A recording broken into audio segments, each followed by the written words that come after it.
Oh, yeah? Are you a phubber? Yeah, I bet you are. 17% of us do this 4 times a day.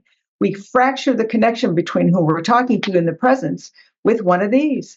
Well, we're all guilty of it, and we can fix that. Do you know that 34% of us do it 4 times a day? This is what we call about fracturing the connection. It makes us less attractive because we are not valuing the person that's in front of us.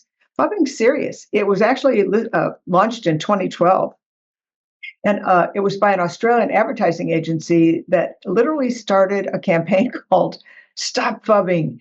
And here's the thing: we're addicted. I mean, it every time we get a notification, it releases a drop of dopamine into our system, which feels good. That's the same stuff that unfortunately drugs do.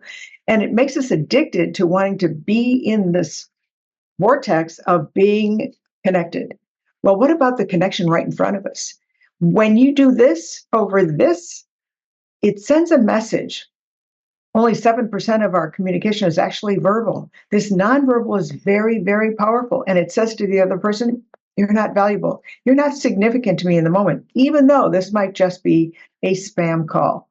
So how do you stop? Well, let me see. Let's just do a check here. 3 ways that we know you're a phubber. Number 1 is, well, you carry on 2 conversations at once. Not really possible. Now, does it happen? Say yes, because you get a notification somebody can't get into the building, your kid calls, you're in the middle of something. Ask for permission. Say, just a moment. Handle one at a time. Acknowledge the other person and let them know it's just an emergency. Maybe you respectfully set them up that something might come through that you have to handle. At least let the other person know that they are seen, valued, and heard. To be more irresistible, the other thing is at a dinner or a social event.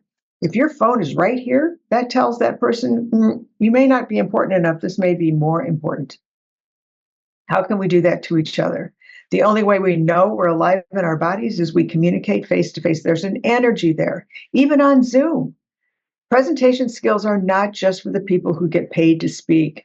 They are presentation skills on how we arrive at the world. Great book to read is Stacey Hanke's book on Influence Redefined. It goes into some of the things that we do that fracture the fragile, fragmented, and infrequent opportunities to connect. The third one is you got to check your phone, even when you're, like, I hate to say this, in bed, in the bathroom. Come on now. Nothing is that important. And if it is, it will wait at least a minute or 2. Hey, let's this week try to be a little bit more forthcoming with the people that are right in front of us. Even if they're cranky pants, it's a gift. It's a reason for us to connect human to human.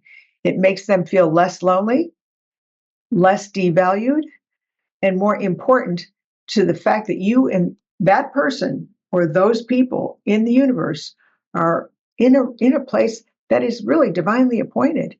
You could be a million other places in the universe, and yet you're all in this one group together. Let's be respectful for each other. See if you can cut down on phubbing. I've got an article on it. You can go to the Women's Wisdom Network Facebook page, download it for free. I'm Terri Murphy. Join us next week for Tuesdays with Terri on another tip for presentation skill training to make you irresistible.